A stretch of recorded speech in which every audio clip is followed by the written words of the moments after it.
Salve, nobres cavaleiros, tudo bem com vocês?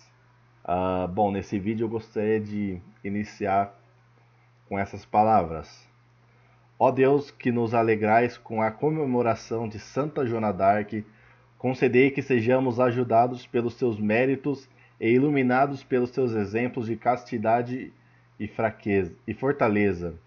Por nosso Senhor Jesus Cristo, vosso Filho, na unidade do Espírito Santo. Amém.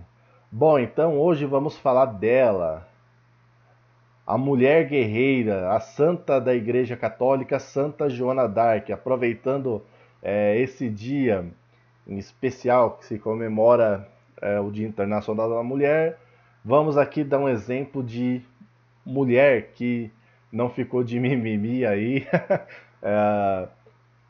e foi para a guerra, né, para começar um contexto histórico.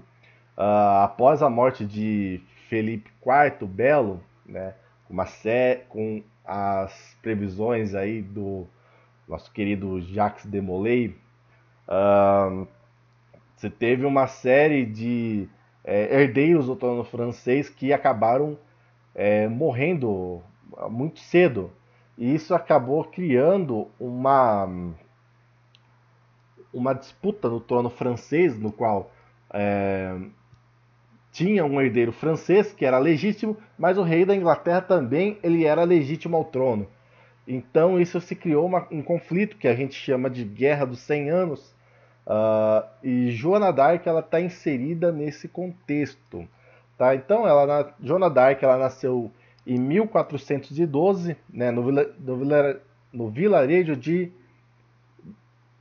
Dom Remy, eu acho que se fala assim, não sou fluente em francês, no Ducado de Lorena, na França. Ela era filha de camponeses, trabalhadores honrados, né? E ela viveu ali durante sua infância. Bom, desde criança, a Santa Joana d'Arc ela sempre demonstrou uma piedade singular, né? E ela sempre se sentiu atraída em relação aí à contemplação, né? Então ela gostava de subir em lugares elevados para contemplar o panorama, e gostava muito aí da parte uh, em questão aprender o catecismo e a doutrina da Igreja Católica. Aos 13 anos, Joana d'Arc ela começou a ouvir uma voz, né, que orientava ela, então um chamado de um anjo, que essa voz orientava a seguir o caminho de Deus. Então, nesse caso aí, em meio a esses chamados, o que acabou acontecendo?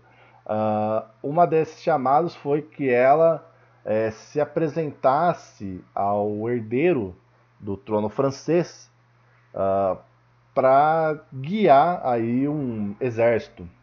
Então, o rei acabou concedendo, né? Então, ao completar 17 anos, a voz vinda do céu avisou que Joana d'Arc, uh, que sua hora de agir havia chegado. Então, ela saiu de casa, seus pais, e conseguiu convencer o capitão francês chamado Roberto de Baudricourt que levasse para o reino empossado da França, Carlos VII, que estava em Chinon. Joana dizia ser da vontade de Deus que Carlos recebesse a coroa e que ela, Joana, tinha sido chamada para liderar os exércitos da França na expulsão dos ingleses. Então, depois de superar grandes dificuldades, Santa Joana d'Arc chegou à corte real. Era no dia 6 de março de 1429. Para testar a veracidade do que ouviria a dizer sobre Joana, o rei disfarçou-se na sala e colocou um falso rei no trono. Quando Santa Joana foi apresentada ao falso rei, não deu a ele nenhuma importância e imediatamente passou a procurar entre os presentes no recinto até encontrar Carlos, que estava escondendo-se em um canto, fixando nele o olhar. Fez-lhe uma devida reverência e disse: Muito nobre senhor Delfim, aqui estou. Fui enviada por Deus para trazer socorro a vós e ao vosso reino.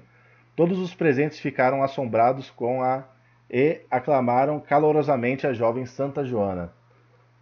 Ou seja, sempre foi aí uma pessoa muito inspirada aí por Deus. Bom, no que se diz a Santa Joana d'Arc na frente dos exércitos? Depois de ouvir atentamente Joana, Carlos VII colocou os exércitos franceses à disposição dela. Ela partiu liderando os guerreiros para as batalhas decisivas.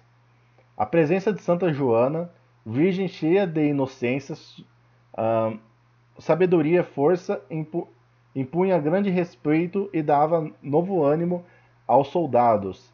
Como medida de união, ela proibiu bebida alcoólica e jogos entre os soldados. Além disso, convenceu os soldados a se confessarem e comungarem para enfrentar os ingleses com o poder de Deus. Uh, os, conselhos os conselhos de guerra de Santa Joana d'Arc nunca falharam, deixando grandes generais cheios de admiração. Sob sua liderança, os exércitos franceses acumularam vitórias importantíssimas. Em meio das batalhas, ela sempre portava um estandarte com a imagem de Cristo e os nomes de Jesus e Maria. Graças a Santa Joana d'Arc, o ideal de unificação nasceu na França, bem como a esperança de reconquistar o que se tinha sido perdido para os ingleses. Por isso, o povo não se cansava de manifestar gratidão ao apoio de Santa Joana d'Arc. Bom, de fato, por meio daí dessas decisivas vitórias, o rei Carlos VII ele acabou sendo coroado, né? A sua coroação, ele foi coroado em 17 de julho de 1429. E depois, o que acabou acontecendo? A Joana d'Arc ela foi capturada pelos ingleses e, claro, inimigos, né, franceses e ingleses, acabaram condenando ela como bruxa e ela foi para a fogueira. Bom, Joana d'Arc ela acabou sendo canonizada pela igreja e a história dela serve como prova que não adianta a gente ficar se lamentando e não for lá e fazer. Isso serve tanto para homens quanto para mulheres, né? Então, a gente é um exemplo aí de fibra, de moral, determinação e de principalmente cristandade e em servir a Deus. Bom, é isso, nobres cavaleiros. Então, até a próxima.